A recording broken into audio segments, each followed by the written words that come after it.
15 સપ્ટેમ્બરથી વડોદરામાં હેલ્મેટ ફરજિયાત થતા પહેલા ટ્રાફિક પોલીસે વાહન ચાલકોને અપીલ કરી હતી। 15 સપ્ટેમ્બરથી વડોદરામાં હેલ્મેટ ફરજિયાત થતા પહેલા ટ્રાફિક પોલીસે વાહન ચાલકોને અપીલ કરવામાં આવી હતી। કાલાઘોડા સર્કલ ખાતે સીપી, જેસીપી, ટ્રાફિક એસીપીની હાજરીમાં કાર્યક્રમ યોજાયો હતો। બે જવાબદાર વાહન ચાલકોને રક્ષાસૂત્ર બાંધી જાગૃત કરવા પ્રયાસ કરવામાં આવ્યો હતો। મહિલા પોલીસ કર્મીઓએ હેલ્મેટ વિનાના ચાલકોને રાખડી બાંધી મફતમાં હેલ્મેટ આપી ફરજિયાત હેલ્મેટ પહેરવા વચન લેવડાવ્યું હતું। પોલીસનો ઉદ્દેશ્ય માત્ર દંડ વસૂલવાનો નથી, પરંતુ નાગરિકોની સુરક્ષાને પ્રાથમિકતા આપવાનો છે।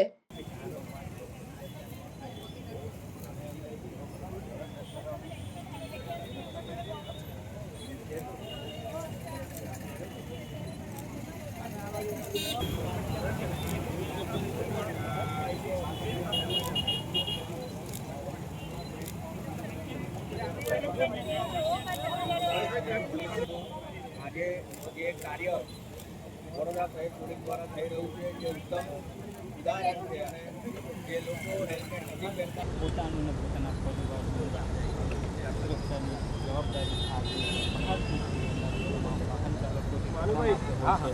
આજે રક્ષાબંધનના પવિત્ર દિવસની ઉજવણી થઈ રહ્યું છે।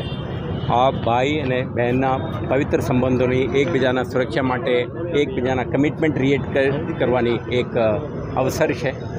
આજે આપણે એક હેલ્મેટ અંગેની જનજાગૃતિ અભિયાનના ભાગરૂપે આપણા મહિલા પોલીસ કર્મચારીઓ અને પુરુષ પોલીસ કર્મચારી અધિકારીઓ ઊભા રહી જે ટ્રાફિક નિયમનું ભંગ કરનાર નાગરિકોને રોકી એમને રાખડી બાંધી એમને હેલ્મેટ પણ મફતમાં વિતરણ કરી રહ્યા છે। સાથે સાથે એમને આગ્રહ કરી છે કે તમે શહેર પોલીસના જે સુરક્ષા અંગેના બ્રાન્ડ એમ્બેસેડર બનો, પોતે હેલ્મેટ પહેરવાની આદત પાડો અને તમારા પરિવારજનોને, ઇષ્ટમિત્રોને, સગા સંબંધીઓને, આજુબાજુ રહેતા સાથી નાગરિકોને પણ જનજાગૃતિ બને અને હેલ્મેટ પહેરતા થાય આ અભિયાનમાં જોડાઈ જાઓ એવા આપણે આગ્રહ કરી છે। આજે કેટલાક બહેનો, કેટલાક વરિષ્ઠ નાગરિકો, કેટલાક યંગ પ્રોફેશનલ્સ પોતાના કમિટમેન્ટ આપણે જતાવેલ છે કે આવતા દિવસોમાં આજથી જ જે શરૂ થયેલા આ અભિયાનમાં જોડાશે અને શહેરમાં આ મેસેજ સ્પ્રેડ કરવામાં મદદરૂપ થશે।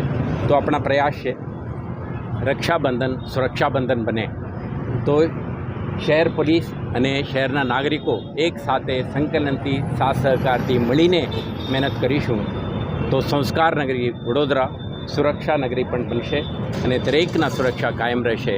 માર્ગ અકસ્માતોમાં બનતા જે મૃત્યુ કે ગંભીર ઇજાઓના કિસ્સાઓને આપણે અટકાવી શકીશું એવો આપણા પ્રયાસ છે। તો આપણા માધ્યમથી દરેકને ફરીથી એ જ આગ્રહ કરવા માંગીએ છીએ 15 સપ્ટેમ્બર 2025 પહેલાં હેલ્મેટ પહેરવાનું શરૂ કરો, આદત બનાવો અને આ મેસેજને દરેકને સ્પ્રેડ કરો જેથી કરીને વડોદરા શહેરમાં માર્ગ અકસ્માતના કિસ્સાઓ બને નહીં, બને તો પણ કોઈ મૃત્યુ કે ગંભીર ઈજાના કિસ્સાઓ ઓછું બને। આભાર।